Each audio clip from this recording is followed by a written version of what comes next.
Hello and welcome to day 9 of the 14-day photography challenge. Today we're going to be talking about light, the different types and how we might use that. So to start off, I'm going to be talking about hard and soft light. So hard light comes from a small light source. It creates lots of distinct hard-edged shadows. So the lights are very, very bright and the darks are very, very dark. So on a really sunny day, there is nothing in front of the sun to spread the light out. So it's a small focused light source.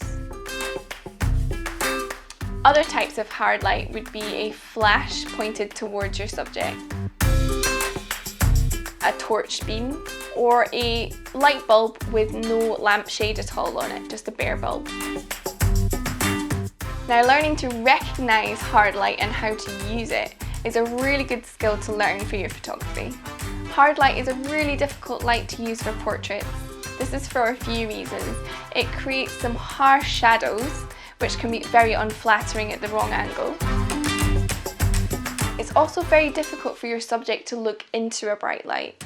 So you'll find that your subject might find it very difficult to look into the camera or to keep their eyes open at all. Here's some examples of pictures that I've taken in hard light.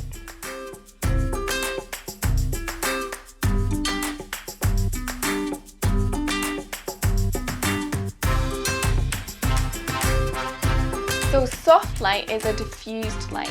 Now diffused just means that it's something in front of it that is spreading the light out and making it a much bigger light source. So a cloudy day, for example, is brilliant for taking photographs. It's very nice soft light. That is because the sun has been covered by the clouds and is spreading the light out to make it a much bigger light source. In soft light, the shadows are much softer and more harder to notice. This is a much easier light to use for portraits and much more flattering for a person. This is because the lighting is more even across the face and the shadows are less prominent. Also, the person will be able to look at the camera without squinting and you'll find their eyes will be a lot more open. So if you find that your light is a little bit too hard and you would like a softer light, there's some things that you can do to improve this. So if you have a sheer white curtain, for example, you could put that over a window. That will really soften the light if it's really hard. You could use a white umbrella to soften the light too. Or if you're shooting inside with the lights on, you can make sure that your lamps have a nice neutral lampshade on them, which will diffuse that light and make it much softer. So if you're looking for good, nice, easy light to work with, you usually always want to find the nice soft light. So another good example of soft light was the open shade that we were using the other day. That's a very good example of soft light. So if it's a really bright day and you want to take a picture of a person, for example, look for some nice open shades. And if you're looking for a really nice time of the day to take pictures, golden hour is the best. Golden hour is the time just after sunrise or just before sunset, where the sun is nice and low and it gives off a really beautiful golden light.